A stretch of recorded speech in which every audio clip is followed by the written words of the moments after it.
And we should not be surprised that things are falling apart, given that popes are refusing to obey Our Lady.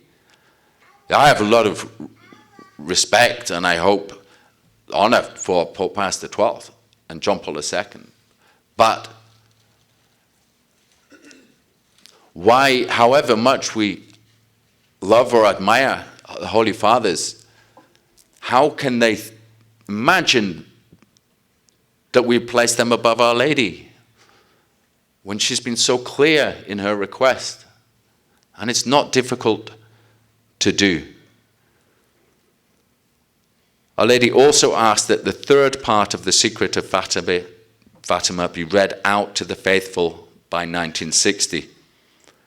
This wasn't done, and then in the year 2000, Cardinal Ratzinger gave what was called an authentic interpretation of the secret.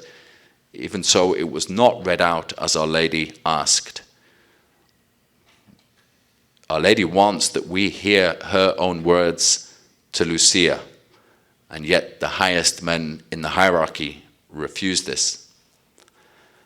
Now, even if a pope has made the consecration, we won't see the fruits, given that Our Lady also asked for the communion of reparation on the first Saturdays. This also has to be done in order for us to see the fruits.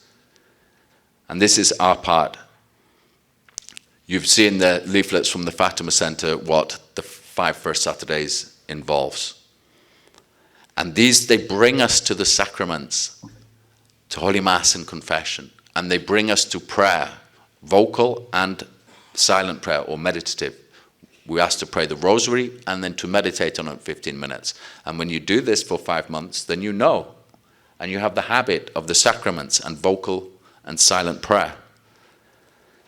This is why it's such a perfect and beautiful directive from Our Lady. That faithful children should be asking their priests for this, and priests in every diocese asking their bishops to lead this devotion. The hierarchy will catch up. I think it was St. Francis, I'm not sure, he said when the monks gather for their chapter meeting, he was laying down the spirit of his order after he left. He said, don't silence the youngest friar.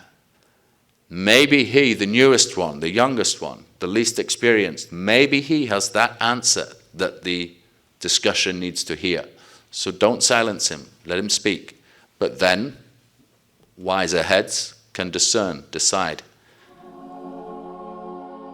The Fatima Center will be broadcasting across all its media channels the 2024 Lenten Mission directed by Father Michael Rodriguez. The theme, Salvation, Faith, and Humility. A talk will be posted each day during Passion Week, Monday, March 18th through Friday, March 22nd. To complete the mission, spend some time meditating on the talks, pray the rosary each day, if possible, assist at Holy Mass, and most importantly, make a good confession at your local parish. Lord, increase our faith. If we all see what we think, most of us will speak garbage. A few will speak great sense, and the guys at the top should recognize which is which, and then promulgate that great sense for everybody. That's how it works. We don't think that God just speaks to the popes and tells them what to do. God speaks to his holy ones, to women religious, and it feeds up. Now, as for restoring the traditional liturgy, how did Saints Jacinto and Francisco and Lucia experience this Mass as children? You don't need to know Latin. These children of 10 years old, 8 and 7, when the apparitions began, Francisco could barely read. It said, Lucia wrote, he had a spirit of withdrawal after the apparitions, to withdraw to pray, like a religious. He said, I prefer praying by myself so that I can think and console our Lord who is so sad. I would like to console our Lord and after that convert sinners so that they won't offend him anymore. Sometimes on our way to school, as soon as we reached Fatima, he would say to me, listen, you go to school and I'll stay here in the church close to the hidden Jesus.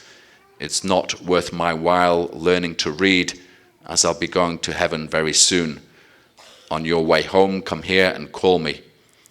And that is where I found him, by the Blessed Sacrament, on my return. I'm not suggesting that children bunk school, but Francisco had heard from Our Blessed Lady he was going to die, and after he prayed many rosaries, he would go to heaven. So I think he had a special case for the priorities. But he didn't read. He couldn't read. So what is his knowledge of Latin? It's enough to know about the hidden Jesus. That's what we need to power and drive our engagement, our participation in Holy Mass. God's way of communicating with us is both simple and inexhaustible. We can gaze upon the crucifix, or you can learn the grammar of all the ancient languages. Both can work according to what your abilities are. But what is it except like to love a person? A baby can love a person, while married couples sometimes struggle to do it, right? It's not our age or our knowledge which enables us to participate in the Mass. Hopefully we're progressing as we get older and older.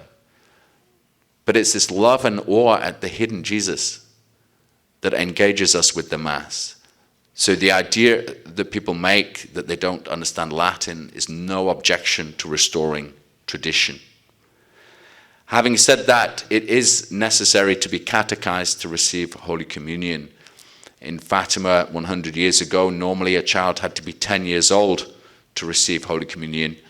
Lucia was allowed early because she learned her catechism so well. You know, the 3 apparitions of the angel in 1916 and then 6 by Our Lady in 1917 were a gradual preparation. In part, this was so that there was time to build up that huge crowd of 70 to 100,000 on the day of the miracle of the sun.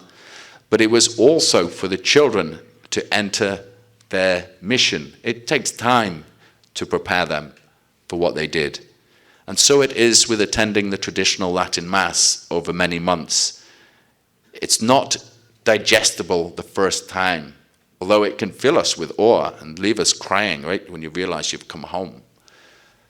But it takes, I heard Taylor Marshall say it took him 2 years to get familiar with the Missal, enough so that he knows where we are in the Mass. As a priest, I'd say it took me like 10 years of daily Mass. You do have to know a bit more, and I'm a bit slower.